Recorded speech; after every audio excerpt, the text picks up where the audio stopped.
नाशिककर पाथर्डी सर्कल सारख्या डेव्हलपिंग आणि डिमांडिंग एरियात तुम्हाला स्वतःचा बिझनेस सुरू करायचा आहे का? तुम्ही ही अशी जागा शोधताय जिथे तुमचा बिझनेस वाढेल?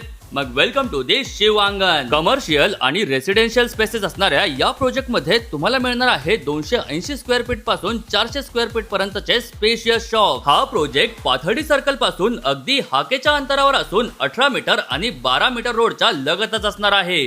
म्हणजे इझी कनेक्टिव्हिटी, इझी ऍसेस आणि इझी विजिबिलिटी जी प्रत्येक बिझनेस साठी महत्वाची असते. मेन रोड टच असल्याने हेवी फुटफॉल गॅरंटेड असणार आहे आणि एक्सलंट विजिबिलिटी मुळे तुमचा ब्रँड अगदी उठून दिसेल. या प्रोजेक्ट मध्ये तुमच्यासाठी आहे basement parking with wide drive away आणि खूप साऱ्या असंख्य अमेनिटी. मुख्य म्हणजे या प्रोजेक्ट पासून गुरु Govind Singh college, Pathardi circle, Pathardi Phata, Mumbai Agra highway अगदी 2 ते 5 मिनिटांच्या अंतरावर असणार आहे. त्याचबरोबर हा प्रोजेक्ट SSK क्लबच्या अगदी जवळ असून पाथर्डी फेज 2 मध्ये असणार आहे. नाशिककर लिमिटेड शॉप शिल्लक आहेत, त्यामुळे आजच खाली दिलेल्या नंबरवर कॉल करा आणि आपला कमर्शियल स्पेस बुक करा.